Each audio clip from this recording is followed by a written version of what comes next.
Well, of course, we got to take you back out to the Twitter machine. This from Anthony DiComo. Carlos Correa taking his Mets physical today, according to Scott Boras. Nothing with him that is currently any sort of medical issue. Of course, that is according to his agent. The results of the physical taking 24 to 48 hours for the Mets to review. That is also per Boras. So the upshot, we will know for certain by Christmas if you're having a Correa mess as a Mets fan to bring him in. This has been the wildest ride of the offseason that nobody ultimately saw coming. And for Correa, it was, hey, I'm completely willing to go to third base, because this was another one of those. You mentioned the Reds earlier. They already had catchers, but they're going to take another. So for Cohen, he likes the guy enough. We'll throw him anywhere. Yeah, and he's played with Lindor before. They played together in WBC, playing third base next to him.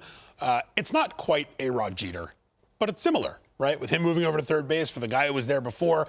Obviously, Francisco Lindor isn't Jeter to the Mets, what Jeter was to the Yankees, but it's similar in terms of two star players, one willing to move off his position for the betterment of the team and for the betterment of himself. After the deal with San Francisco falls through, he rebounds with this deal with the Mets. Scott Boras was saying earlier today that Correa was open to playing third base, told a number of teams that, and actually thinks that if you don't have to be as athletic, or you can bulk up a little bit, add a little muscle, you might even become a better hitter. So they're spinning it any way they can to try to say, hey, look, he's going to be even better as a third baseman.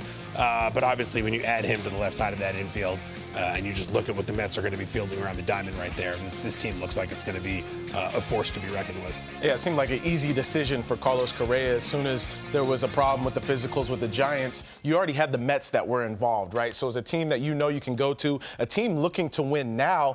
And if there's anybody willing to move over to third base and somebody's going to give you $315 million, that's not a bad decision right there to me. And you're talking about one of the best left sides of the infield now. But also, you understand the Mets were looking for an impact bat. This is a guy that's been swinging the bat extremely well over the past few seasons, extremely consistent, somebody that's going to drive the baseball, but also you get those leadership qualities, those intangible qualities that he'll bring to a clubhouse. It'll be fun watching him do his thing with a really talented Mets team. So we are buying in that the bulking up will lead to the offensive numbers here. And it's also going to take him a little bit out of that hot seat of the fact that the shift is being banned. And that's going to highlight that middle infield. I mean, where do you fit this in, though, all time on the impact it could make? I think the other thing with Correa, the shift, he's a good hitter. He's going to be able to work around that. When you look at him in Minnesota, he was the guy, right? He was the guy in the middle of that lineup that had to produce. You looked at him if he went to San Francisco. He was going to be the guy in that middle of the lineup who had to produce. He's going to a stacked lineup. We just saw what that graphic looked like, who they're going to be fielding.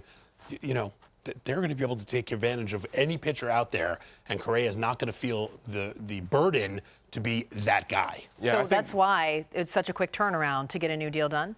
Yeah, I think you understand they were already there waiting and ready, right? And I think you talk about a team that's really talented already. That doesn't make it a hard decision to go to the Mets, and you don't have a lot of time to waste. It's a team that is already giving you, saying, we're giving you this type of money. But another thing, too, I think about Carlos Correa at third base. You don't necessarily have to put the same strain on your body as you did at shortstop, right? So this guy has some injury issues in the past. Hopefully that helps him continue to have the longevity that he should have in his career and be extremely productive as well. But no injuries in the current. That's the important yeah, part, right? Yeah. That is the important part. And of course, we know that they were looking at something from quite some time ago, at least according to some sources that were familiar with it. They will not know, of course, what went down, honestly, behind the scenes with San Francisco.